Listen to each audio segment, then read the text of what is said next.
Greetings, dear ones. I'm Kryon of Magnetic Service. We're going to start this message as we did the last one. I want you to be still and listen.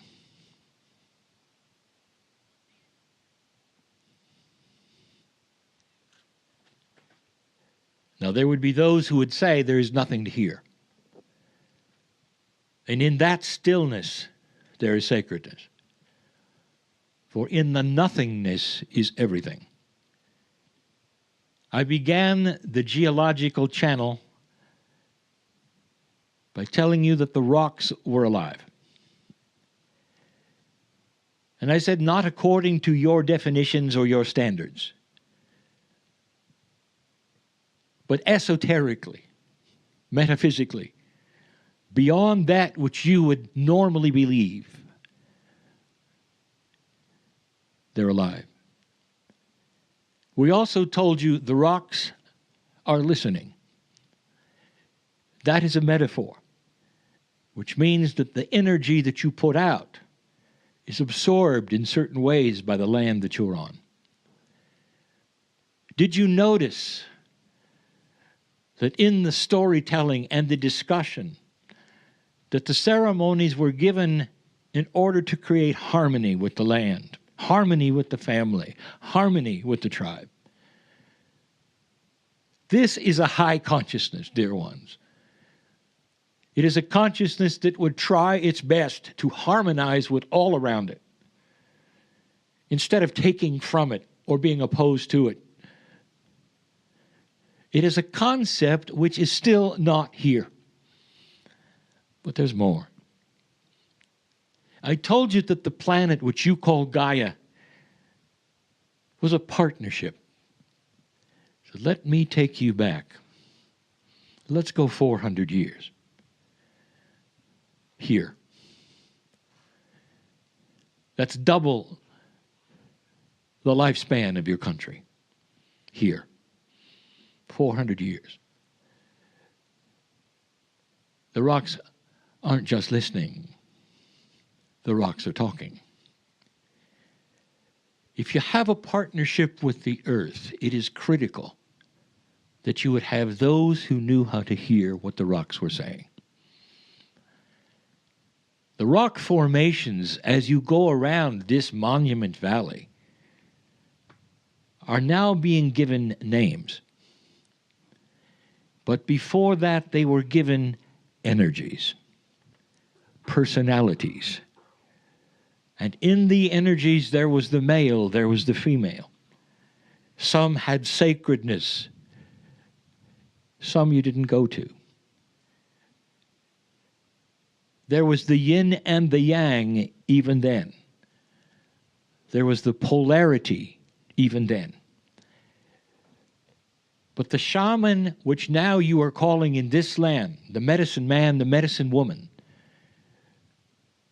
had a process, a procedure, if you want to say, of learning and wisdom that took a very long time in order to hear what the land would say. You might understand that even back then, before any chemistry, they had potions that would heal.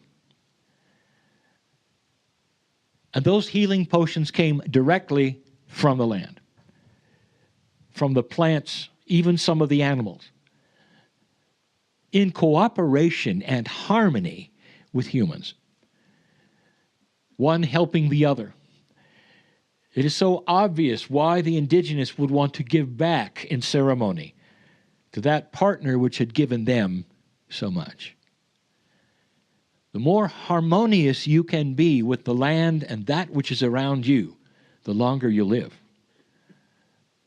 The more beneficial you'll be to others. The more compassion you can show. There are questions. How would the medicine man know what berries or parts of animals or salves to use in order to heal? Was it trial and error? Did they have a laboratory? And the answer is the land told them. The rocks told them. Because you see, the rocks speak.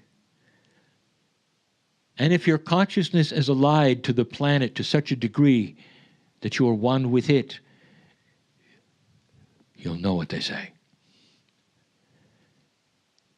What you see in the chair right now is called channeling, and that is the word of today. Perhaps the indigenous would be open enough to share with you what it was called back then, because they used it back then as well. Only elders, only of a certain age and a certain lineage, would be able to then speak for the rocks. But as you look at the monuments, as you call them now, and those beautiful sculptures of nature, understand that each one of them had a personality. It still does, if you ask an elder. This is a partnership. Dear ones, that's what's missing. I'll tell you finally this.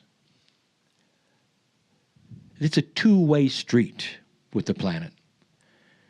If the planet knows you are endeavoring to honor it, it responds. It knows who you are, because the partnership must be that way. It's more personal today because of the shift or the precession of the equinoxes, of the prophecies of the ancients that is now coming true. Again, I will say there is a famous etching called the Hopi Indian Rock, talking about this very time, where the path of humanity splits and the choice is yours to go one way or the other. The prophecy of the Hopi is the same prophecy of the Lakota, of the Peruvian, of so many on the planet that say this is the time where the East, the West, the North, and the South will come together in a confluence of understanding. Where there will be compassion where there was no compassion before, understanding where there was no understanding before, and a very slow remake of consciousness on earth. And in the process of learning this, you turn to the ancients, for they had the truth. The planet knows you seek and will respond. And so it is.